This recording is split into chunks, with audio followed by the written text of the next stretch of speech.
Цього тижня в Торонто відбулася презентація нової книжки професора Луцюка «A Canadian Hero, Corporal Philip Коноваль, Victoria Cross and the Battle of Hill 70».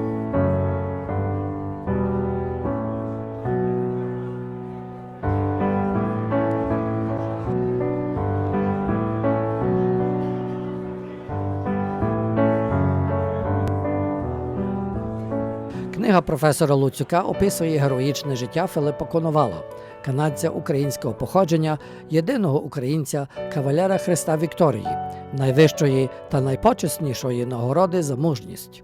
And he was one of many Ukrainian Canadians who volunteered to serve. We now know, as we start digging into the records of the Canadian Expeditionary Force, that there were literally thousands of Ukrainians who lied about who they were so they could serve in the CEF. Why did they lie? Because most Ukrainians who came to Canada in the first wave came from Halachina and Bukovina, were from the Austro-Hungarian Empire, were therefore Austro-Hungarian citizens with passports, and would have been interned as enemy aliens if they'd said, oh yeah, I'm from Halachina, look at me, here's my passport, I'm an Austrian. Welcome to camp. It's not Camp Veselka. Actually, probably worse. They sent them to the internment camps. But if the man lied and said, no, I'm from Kiev, I'm a Russian, they could enlist. Презентація організована Українською стрілецькою громадою.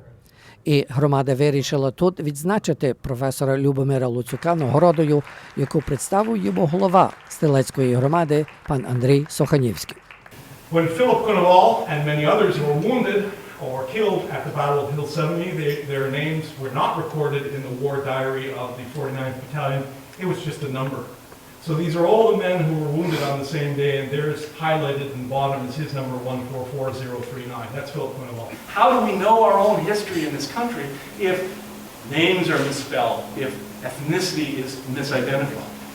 Well, one of the things that I take some satisfaction in is, as I mentioned, and I'll conclude my remarks with this, that the men and the women of the Second World War, the men and the women who volunteered, Panchuk, Frolik, Smilsky, Yuzek, all these names, Romanov, you've all heard them, from across the country.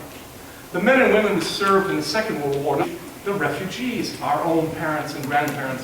So now what we're proposing, and we'll be working with the War Veterans Association and other groups in Canada, is we're proposing to actually remind the British that during their time of greatest need, during the Battle of Britain, when Britain was alone against the Nazis, Ukrainians from Canada served right there in London at 218 Sussex Guards, had their London club there. We are working with people like Miroslav Tvrchak, who's here, to put up statues or some kind of plaque in London to recall the contributions of the men and women. They hadn't forgotten about Konoval, and now we shouldn't forget about them. Because if our generation doesn't do this, no one else will. Because you're really helping to celebrate not just the success, not just the life of a hero, not just the Ukrainian heritage and the fact that he was connected to the Ukrainian community, but you're really helping to celebrate someone who made Canada great. So for that, I want to thank you very much.